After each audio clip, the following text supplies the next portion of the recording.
Hello and welcome back to Wacky Kitchen, where we're trying a new setup because we're in a new house. It's been a while. We lost about 7 videos or something, I don't know. There's quite a few. I'll try and recreate what stuff I can. I'm doing a bit of a Jack Sparrow sort of thing at the moment because I haven't figured out how to video at the right height because I will be off the screen and that's not fun for anyone. So we're going to try and get on with it. Right, today we're going to recreate chips. Like wedges, traditional wedges. In particular, Emma was saying that she tried to make wedges made squares and triangles, so I'm recreating the ones that I did. I'm not cooking these in the bread maker though, like I did last time, which was really good at cooking them, to be honest, because I don't have a bread maker anymore. Yeah, shame. Stupid. Cancel issues, but you know, that's the problem. I did have a bread maker and I got that for £1 on the boot sale. It was a really good bargain and a really good bread maker and good for roast potatoes and chips, but today we're going to cook them in the oven. I bought red potatoes, even though inside they're not red, which I thought they would be darker than this, because they normally make the best roasting, and for chips as well it's going to be the best. These are just plain whole farm ones. They were £1 for 2 kilos. The Rooster ones tend to be the best, but they're very expensive, the Albert Bartlett ones. So I only ever get them when they're on offer. So unfortunate about that. Now you don't necessarily, you can't throw away the skins, but I'm going to save them and try to crisp them up into some crisps, you know, to do a bit of extra things. Show what you can do with them rather than waste them. That's why I'm saving them in there. Now I'll just peel this quickly. I'll try and be quick whilst not wasting any. Like, you don't want to over peel them or make them too thick or too thin. And obviously these tiny bits, you know, they're not going to be good for anyone for crisps, are they? But we minimise them as much as we can. So I could peel quicker, but that would waste more. No, so I'll just show you with the one, then we'll come back for the cooking process for the other. Now you get your potato, and hope that you can see the worktop on this. I'll try and zoom in on it. It should be on there, hopefully. Perhaps you can actually put it on your chopping board and not on your worktop. Because looking at the camera whilst recording was a great idea.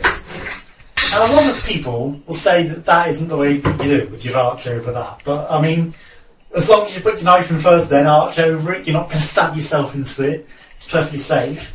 And for halving it and quartering it, it's the most ideal and sensible method. I mean, you're not going to click your fingers. You get a good firm grip on both sides, and you just slide the knife back nice and easy. Sure, it's not as impressive and chefy as holding it at the side and going but I mean, you can do that if you can do the skills, but I mean, it doesn't make any difference, to be honest. So when someone goes up to you, why are you cutting it like that? I just find it easier for quarters and things. So you get a nice grip, a nice perfect grip, and cut them as thin or as thick as you want. I'm going to cut them thinner and then boil them. Yeah, you'll get some different sizes, but as long as you cut it down the middle, that will be the way to do it. You can make chips, you know, thin steak cut chips if you want, but now this one's going to be a bit awkward because you see how it's not quite perfect. It's just the way that the potato shape is, so it's going to be harder to get it to be perfect.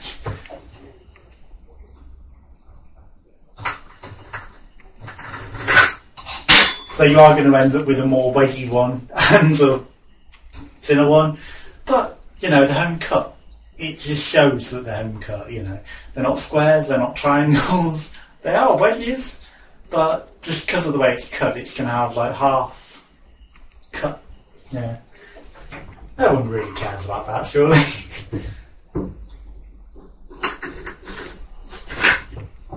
Once you've got your potato all the way done, get all your potatoes, and right, so one thing to note is if you're going to boil them low and slow, they're going to stay hard in the middle, and that's not really ideal. You're going to want to put it on full. I have turned it down now because I started it boiling, then I've turned it down because my cooker is superheated. It's super hot. 6 is like setting 8. It's like instant heat, instant evaporation. Cray. So I turned it up to 6 to get it starting boiling properly, and then turned it down to keep the heat but not superheated, because it doesn't seem to have on off. Like I said, it just goes and goes. Yeah, I need it to cook controlled and not evaporated. And I've placed this with a little bit of the hot water in the top as well, with the skins, to soften them up a bit but not boil them away, so that they will be ideal for crisping up as well. So yeah, next step will be when they're finished boiling. Only boil them for a bit. Once they start to soften up, you'll start to see it, so don't overboil them because they will fall apart when you're trying to do anything. And also, you don't want to necessarily underboil them either, so they actually cook up nicely for you and absorb some of the oils and flavourings and stuff that you're going to be putting on them. So yeah, on to the next stage. Okay, so now that we've got our potatoes done and off, the first thing you're going to want to do is to add a bit of oil.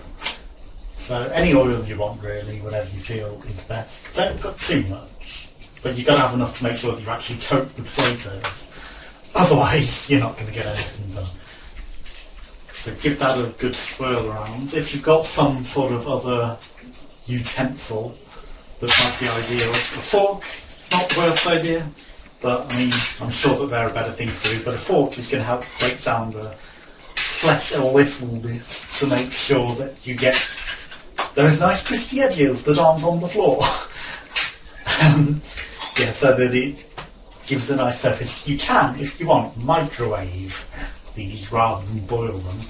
That will give you a harder skin though, so it's personal preference. Do you want a crispy fluffy skin, or do you want a hard crispy skin? So microwaving them will give you a hard crispy skin. That will give you fluffy soft skin.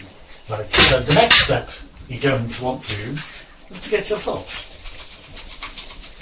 Salt your chips a bit, but I'm going to do some extra things. So the next step, 1 second.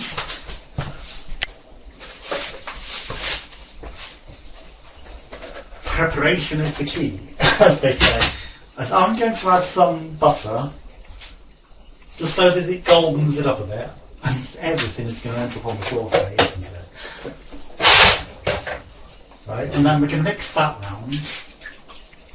You will notice that I have, if the video will show it, my pan at the ready. What we're going to do is, after this is whisked around a bit, I'm going to layer the skins on the bottom. I've saved the water as well to make gravy, and we're going to layer the skins on the bottom and put the chips over the top, so even if they drip they're going to land on the skins and it will give it an even crispy cooking on the chips.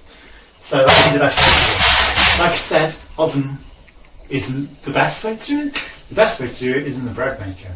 That crisps it up really well, surprisingly, even better than that. And then I'm going to sprinkle this on top. I'm going to sprinkle a bit now while we're mixing it in, and then a bit extra on the surface. So, it's like a flavoured spice powder.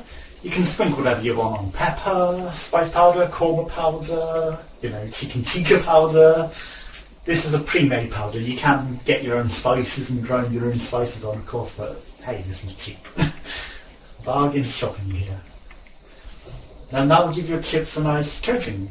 And if you want to flip them around a bit in the oil, I'm going to mix it a bit better than you're seeing on camera. And then give them an even coating, and we will be back. And I'll give a bit of the coating to the crisps as well for flavour. Okay, so I cooked them in the oven for about 10 minutes at 200, and then I mixed it in with the chips on the bottom layer because we oiled it all and dripped down, and gave it a good shake about so that everything got a nice even coating. And I put on steak pie, and I cooked an egg, which I've kept. So I should add back into it. And I made some gravy with potato starch with gravy granules. No big deal, and I'm sure you can fry an egg. If you need to learn how to do that, then perhaps look up another video elsewhere. I mean, I'm not going to presume that you're going to need to know that, because they're fairly simple to cook.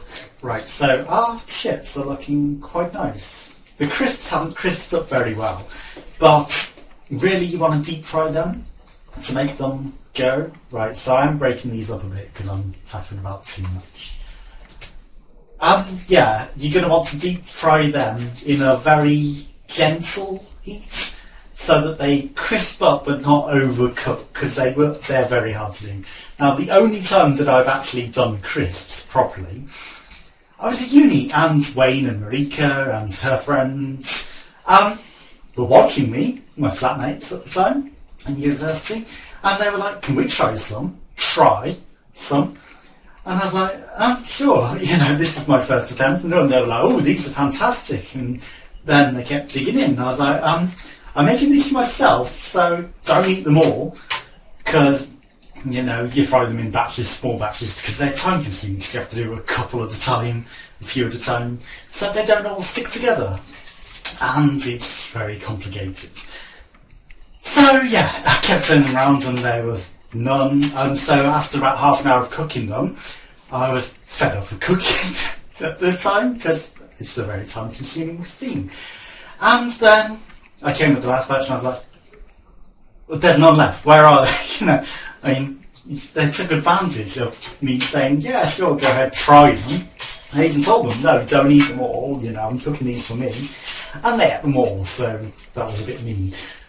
So yeah, I didn't get any. I turned around even after the last batch because I went back to tidy up, because you tidy up with cooking, especially if you're living with other people. And they ate the last batch as well. It's like, fuck's sake, man. Jesus Christ. So yeah, I'll just put this away and then I will show you the results.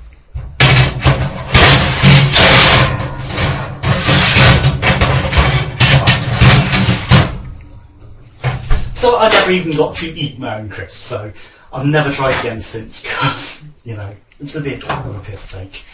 And now I am living on my own, so it wouldn't be an issue, but come on. Right, so that's fell apart as I've picked it up with the fork, but they are nice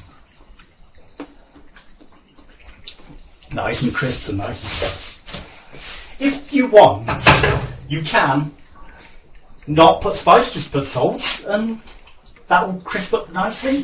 Like I say, if you want to crisp your skin, microwave them first rather than boil them. But I like them fluffy and light. Or you can put them in the gravy for a few minutes, like a couple of minutes, before frying them. And they will get a nice gravy coating, and that is really good as well, so I'd recommend that. So yeah, I know it's not the most attractive plateful at the moment because I chopped up the pie and I just chucked them everywhere with the crispy bits as well. The crispy bits, maybe leave them out. They're not going to look the best. Or just cook them with the skin on. So yeah, you'll end up with a much more attractive plate full of food then. But they're very tasty, so I didn't want to waste them. I wanted them to crisp up a bit. Let's try one of these extra crispy looking ones.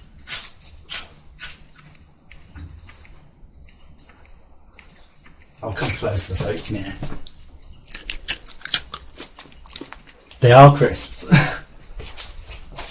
They may not look the best. Some of them, putting gravy on them wasn't the most sensible idea to keep them crispy, of course, but we'll just ignore that factor. So yeah, that is how you make your own wedges. I would recommend, maybe cooking them less so that they don't break apart as easily, or leaving them to rest once you've cooked them so that they absorb more of the juices, dry up a bit, firm up a bit. Even consider putting them in the freezer after cooking. Don't completely cook them. Put them in the freezer. That'll absorb the juices into them. That'll make them crisp up. And that's how they do triple cut chips. Shove them back in the oven or the microwave. They'll be microwavable at that point. Or however you want to cook them. Deep fat fry them at that point if you want. And that will be the ideal way to cook them. Note that if you do deep fat fry them after, the spices will go into your fryer oil. So yeah. Thanks for watching. Any recommendations for any meals you want? And I'll do something a bit more crazy and wacky. Let me know in the comments below and let me know what you think. So thanks for watching. Goodbye.